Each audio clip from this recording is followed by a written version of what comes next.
I got back a day early from a medical workshop to find 92 people in my house under a banner, "Family Means Forever."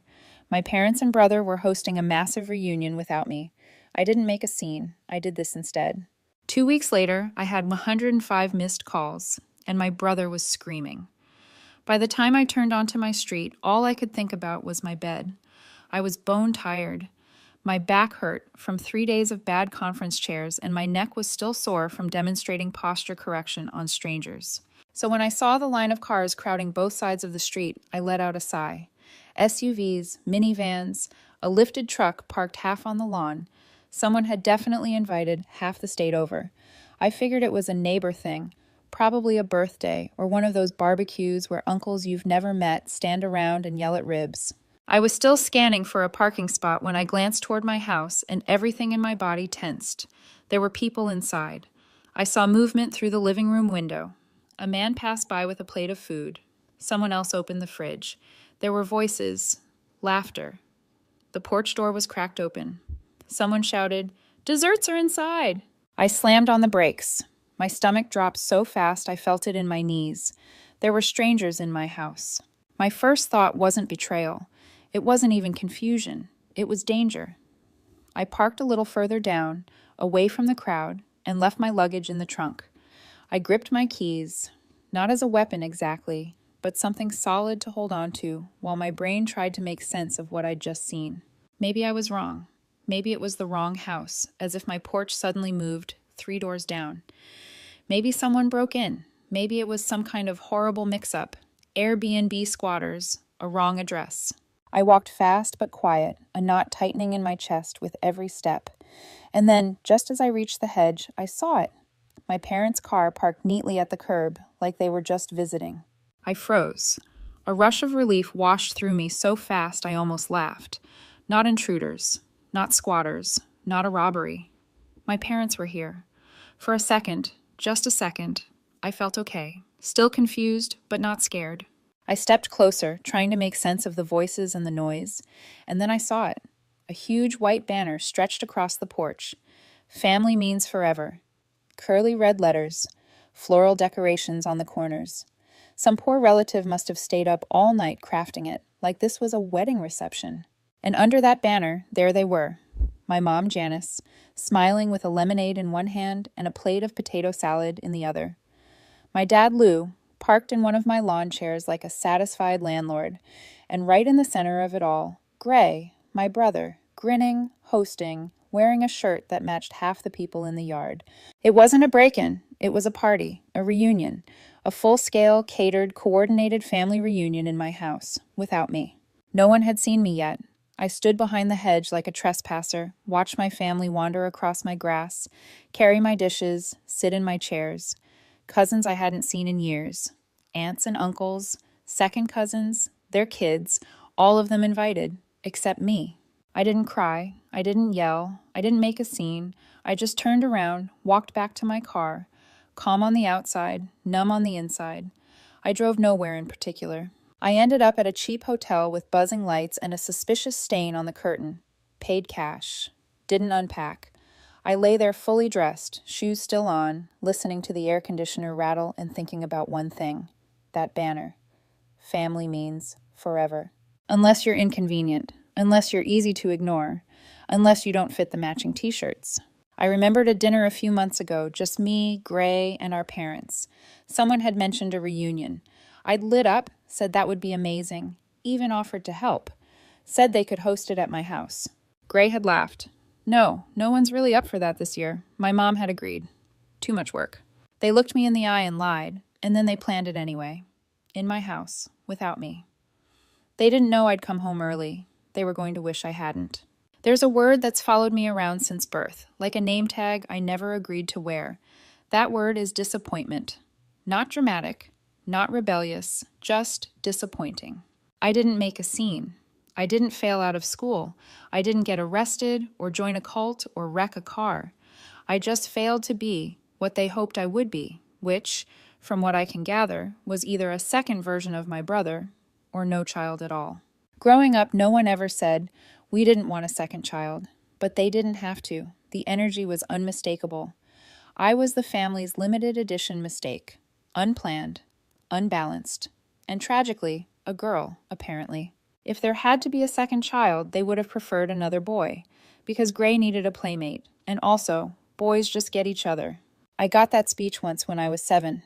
I don't remember who said it, maybe an aunt, but it stuck. They never outright told me I was born wrong, but I picked it up. From the way my mom sighed when I wanted a doll instead of a toy truck. From how my dad paused when people asked if they were done having kids, like he wasn't sure how to phrase the accident that was me. From how my brother introduced me as his sister with the same tone people use when they say, I have food poisoning. And if being born was mistake number 1, everything after that was just a continuation of the theme. I liked the wrong things. I read too much. I didn't care about math. I was into anatomy and biology and wanted to learn how the body worked. Not because I wanted to become a surgeon, which might have impressed them, but because I liked helping people move again after they'd broken something. Wrong again. I had the wrong friends. Quiet kids, artsy kids, kids who didn't play varsity sports or volunteer for debate tournaments. My brother said once that I attracted weirdos. My parents laughed at the time. I laughed too. I was 12. Gray, meanwhile, was everything they wanted. Smart, confident, competitive. He won awards like it was a full-time job. Played sports, got straight A's, went to a fancy college and got a degree in pre-law, which he liked to bring up every time I mentioned being tired. Tired? Try staying up all night writing constitutional law essays. I was teaching someone how to walk again after spinal surgery. Gray didn't matter. He was the golden child. I was the accidental daughter with the inconvenient opinions and zero career glamour. Later, when I chose physiotherapy, the feedback was swift and subtle. So not a real doctor then? That's still great. It's good to have a trade. I guess it's kind of like massage therapy, right? For the record, no, it's not. Not remotely. I graduated with honors. No one came to the ceremony. Gray had a meeting, and my parents said they'd already done the whole college thing once. I bought my own house 2 years after that. It took me years to save the down payment while paying off student loans. When I called to tell my mom, she didn't say congratulations. She said, "Are you sure you can afford something that big?" That house became my one small win. My place. My rules. At least that's what I thought. Meanwhile, Gray got married to Marla, who was lovely in that terrifyingly efficient kind of way. They had a kid, then a second. My mom cried when the second one was born. Not because she was emotional, because she was relieved it was a boy. Gray's wife made it onto the family group text before I did. But still, I showed up. I helped when Dad threw out his back. I drove over with heat packs. When Mom tweaked her knee, I adjusted her brace and showed her exercises. When Uncle Don couldn't sit through church anymore, I treated his sciatica. Cousins, in-laws, neighbors, nieces. If someone was hurting and their insurance wouldn't cover enough sessions, I got the call. I rarely got a thank you. I never got paid. Gray, of course, had real responsibilities.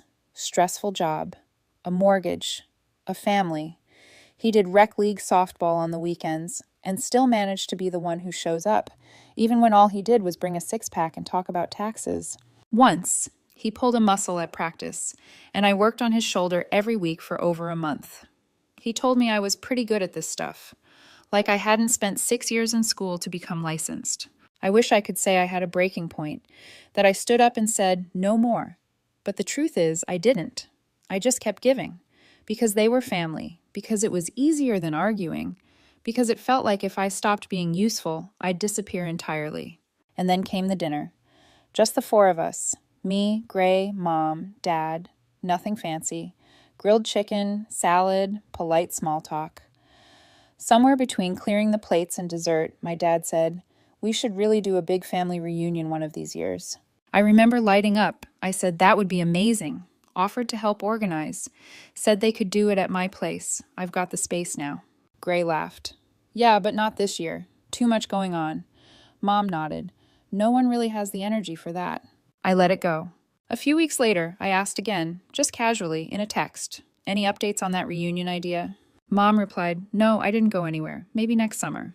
I believe them. Of course I did.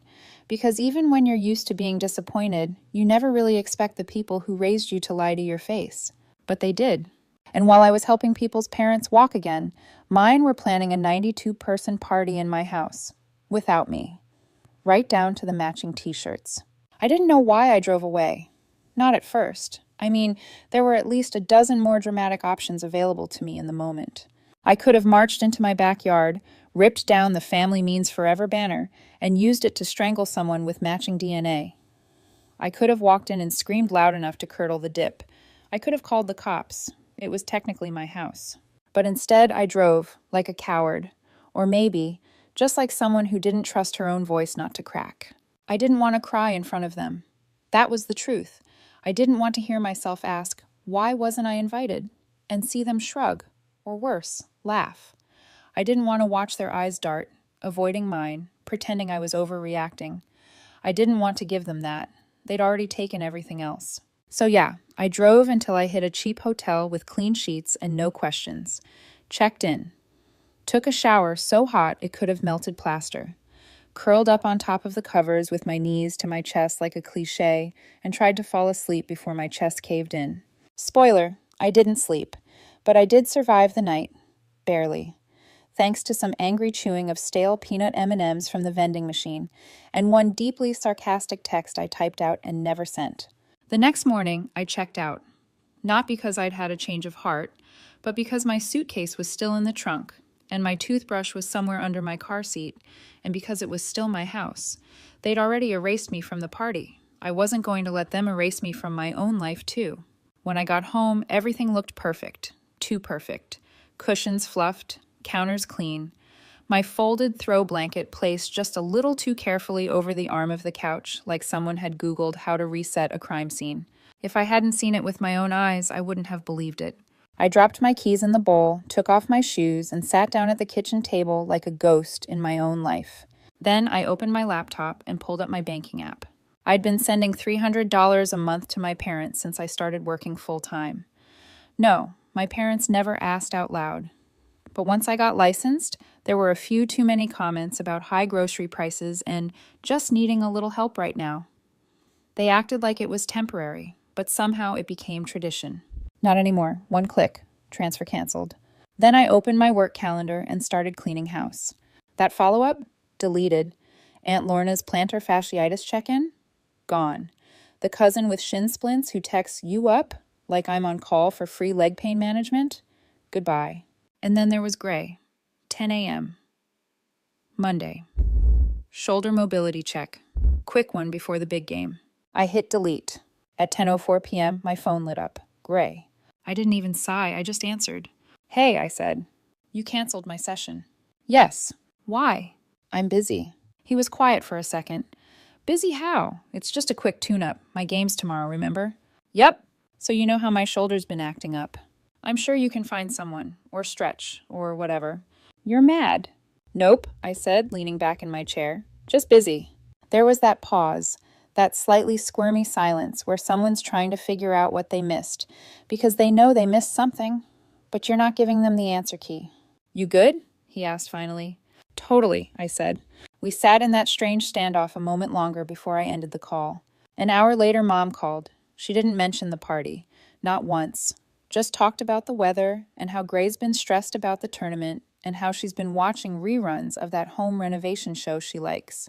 I listened. Asked how their week had been. Oh, nothing special, she said. We stayed in. I almost laughed. Almost. But instead I just said, cool, and let her go.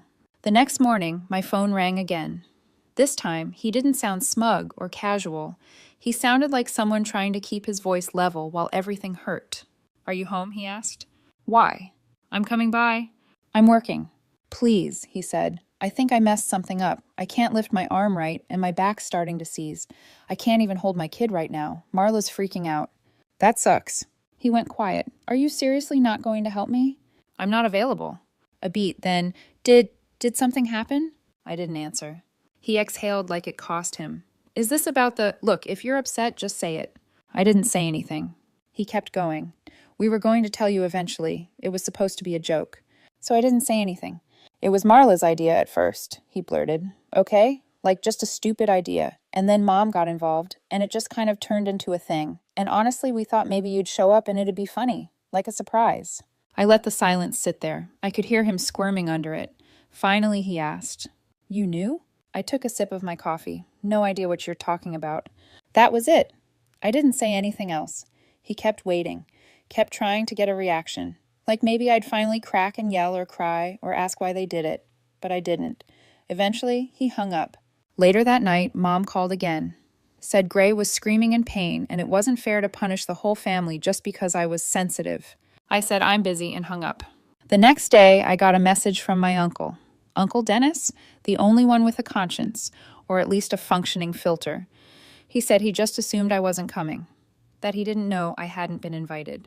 I thought it was weird you weren't there. Your name wasn't on the list. Just wanted you to know that. I noticed. He forwarded the invite. 92 names, not mine. I sat there looking at that number like it could explain something. It didn't, but I saved the email anyway. I didn't respond. I didn't answer their calls. I didn't block them. Not yet. It wasn't revenge. Not really. It was just space. They clearly wanted space, and I was giving it to them. I didn't count the missed calls until my phone stopped letting new ones come in. The final tally sat at 105. I didn't answer any of them. Gray texted 3 times a day for the first week. His shoulder was getting worse. His back was on fire. He couldn't even sleep. One message said, "Can't lift Owen at all. Marla's pissed." Another said, "Can't believe you're being this petty." Sure you can, I thought. You just didn't think I had it in me. By the end of the second week, the messages got longer, whinier. He'd started seeing another therapist, one that charged real money and didn't answer texts or throw in dry needling for free. Apparently $140 a session is a ripoff. Poor thing. Maybe he'll have to sell one of his golf watches, or, God forbid, tap into his stock portfolio. Mom called every 2 days, and when I didn't pick up, she left voicemails. Long ones. I just don't understand how you can turn your back on your family like this. We've always been there for you. Have you? Gray is in agony, sweetheart. You're punishing him over a joke. What kind of person holds a grudge like this? One who's done being used. And your father's knee is acting up again. We're not asking you to work for free. Just help us a little, right? Just like I always did. Quietly, gratefully, invisibly. Then the voicemail stopped, and they showed up. I saw their car first, pulled up crooked in front of my driveway, like they'd stopped halfway through, deciding whether this was a good idea. My parents stood on the porch like missionaries selling guilt. Mom held a canvas tote bag like it was a peace offering. Dad wore the jacket he only ever put on when he wanted to seem reasonable. I opened the door. "Hi," Mom said, all tight smiles and forced warmth. "Can we come in?" "No." Her smile cracked a little. Dad cleared his throat. "We just want to talk." "You're talking." They stood there like they expected me to step aside. I didn't. "I'm sure you've noticed," Dad said finally, "that your transfer didn't go through. That's usually what happens when it's canceled." "Well, we were just wondering if it was a mistake," he said carefully. "You've always helped out, and your mother and I are on a fixed income now. It's been a bit of a strain. Then maybe Gray should help out." They didn't answer. I let the silence bloom, heavy and sharp. "He's got 2 kids," Mom tried, "and a 6-figure salary, and no student debt, and a fully remodeled kitchen. And I'm the one covering your bills?" "Don't say it like that," she said. "You make it sound like you're being exploited." I tilted my head. "Aren't I?" Her eyes narrowed. "This isn't you. You're not this cold." "This is me," I said simply. "You just liked me better when I was exhausted and quiet and useful." Mom shifted the bag on her arm, like she'd forgotten she was holding it. "So that's it then? You're cutting us off?" "I'm cutting off the version of me that let this go on." Dad exhaled. "You're being emotional." "No," I said and smiled faintly. "Now I'm being rational." They didn't get it. Of course they didn't. They stood there blinking, like someone had unplugged their only outlet. I didn't slam the door. I just closed it gently. They didn't knock again. Over the next few weeks, the messages slowed down. Gray's updates turned bitter. "This new therapist sucks. He doesn't even do dry needling. I'm done. My shoulder's wrecked. You win." I didn't reply. One of my cousins messaged me, asking if I was okay. I told her I was fine, just busy. She sent back a thumbs up, nothing else. Apparently, the family gossip channels had kicked into high gear. I started getting weird, passive-aggressive likes on my Instagram stories from people I hadn't spoken to in years. One aunt posted a quote about forgiveness and tagged nobody. Subtle. Dad texted me once to say they were thinking of selling the house and downsizing. Not asking for money, not directly, just floating it. A week later, Mom left a voicemail saying Gray wouldn't be coming by for Sunday dinner anymore. His therapy bills were eating into their savings. She sounded tired, not sad, just worn out by the realization that Gray was never going to take over the job I'd been doing in silence. Eventually, she stopped calling too. And then something unexpected happened. People started reaching out, not to pressure me, but to apologize. It began with a message from my cousin Lacey. She's not dramatic, not the type to get involved in anything unless it directly affects her Spotify playlists. Hey, is it true you weren't invited to the reunion in your own house? That's honestly disgusting. Sorry, I had no idea. I stared at the screen for a long time before typing. Yeah, it's true. She didn't try to explain it away, just wrote, "You deserve better. They owe you so much more than an apology." After that, it was like a crack ran through the family tree. Aunt Jasmine messaged me next. She said she thought I was out of town when I didn't show. Said she felt sick when she found out the truth. My cousin Anthony admitted he just assumed I was inside helping with something, and now he felt like an idiot. Someone, I still don't know who, forwarded a screenshot from a family group chat. Gray had written, "It was just a casual thing. We didn't think she'd want to come anyway. Kind of funny, TBH." And below that, someone replied, "Dude, it was in her house." Suddenly, people were choosing sides, and they weren't choosing his. A few relatives called, not to guilt me, but to genuinely apologize. One said, "If anyone had done that to me, I'd have burned the banner and the t-shirts." Another said, "Honestly, it makes sense now. You always did more for everyone." It wasn't a revolution. No one spray-painted shame on my parents' garage. But the shift was real. Invitations that used to go to them now came to me directly. Some cousins stopped responding to my mom's group messages altogether. A few even said they'd reconsidered visiting over the holidays. Apparently, guilt is contagious, when enough people admit they were looking the other way. And Gray? He went quiet. Radio silent. Maybe because the new therapist charges a cancellation fee. Maybe because being a golden child doesn't hit the same when people stop clapping. One relative, who'd been freeloading physio sessions for years, finally messaged me and said, "If you ever open a private practice, I want to be your first paying customer." I said, "Thanks, I'm fully booked now." And that was that. No speech, no breakdown, no reconciliation moment where someone finally sees my worth over Sunday dinner.